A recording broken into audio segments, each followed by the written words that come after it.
امیر اہل سنت کی بارگاہ میں عرض ہے کہ رہنمائی فرمائے کہ عوامی جملہ ہے جس پر احسان کرو اس کے شر سے بچو۔ اس کے دو پہلو ہیں، ایک پہلو تو یہ ہے کہ یہ ایسا دیکھا بھی گیا ہے کہ کبھی کبھی کسی پر احسان کرنے کے بعد وہ اس کے لیے ہی پریشانی کا باعث بن جاتا ہے یا بدنامی کا باعث بن جاتا ہے۔ دوسرا پہلو اس کا یہ ہے کہ احسان کے حوالے سے فوائد، ثواب وغیرہ وہ ہے، تو اب کس چیز کو ہم زیادہ اہمیت دیں، کس چیز کو دیکھا جائے، اور اس جملے کے حوالے سے بھی آپ ارشاد فرمائیں کہ اس جملے کو آپ کس طرح دیکھتے ہیں؟ جزاک اللہ خیرہ۔ اسی پر احسان کرنا یہ تو اچھی چیز ہے، قرآن نے اس کی تعریف کی ہے، واللہ یحب المحسنین، اور اللہ احسان کرنے والوں کو دوست رکھتا ہے، پسند کرتا ہے۔ تو اب یہ کہ رضا الہی کے لیے کسی پر احسان کیا، یعنی اس کی ہمدردی، کوئی ایسا کام کر دیا، اس کی امداد کر دی، اس کو صحیح مشورہ دیا، رہنمائی کی اس کی کسی اچھے کام میں، تو اس طرح کے احسان کی تو بہت ساری صورتیں بن سکتی ہیں۔ تو اگر اللہ کی رضا کے لیے سب کچھ کیا تو ثواب کا حقدار ہے، اور اگر اپنا کوئی اور اس سے مطلب نکالنا ہے، اب وہ کس طرح کا مطلب نکالنا ہے پھر وہ دیکھا جائے گا۔ ناجائز مطلب نکالنا چاہتا ہے، جیسے رشوت دینے والا بھی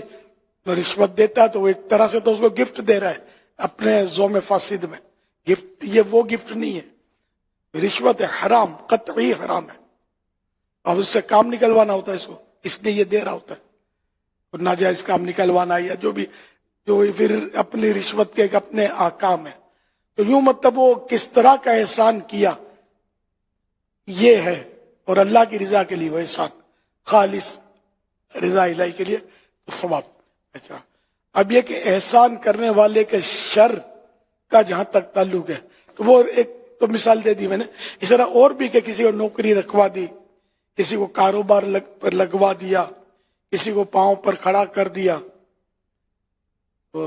بلکہ کسی کو حج کروا دیا، یہ بھی احسان ہے۔ پھر اس سے مطلب نکالتا رہے، اپنے کام نکلواتا رہے، اس کو یاد دلاتا رہے کہ حاجی کہلواتے ہو نا، بابا دولت کو دعا دو، تو یہ کہ وہ جیسا مقتدی شر پہنچا رہا ہے، دل آزاری ہے، تو وہ قرآن کریم میں ہے کہ لا تبطلوا صدقاتکم بالمن والاذى، اپنے صدقات باطل مت کرو، ایذا دے کر اور احسان جتا کر، احسان جتا کر اور ایذا دے کر، بالمن والاذى،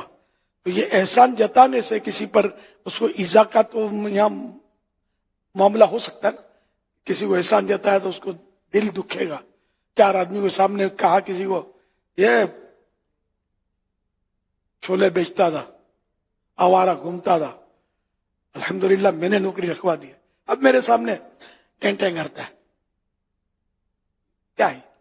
احسان جتانا ہی ہوا نا، ایذا دینا بھی ہوا اس کو، بیچارے کو کتنا اس کو دکھ ہوگا۔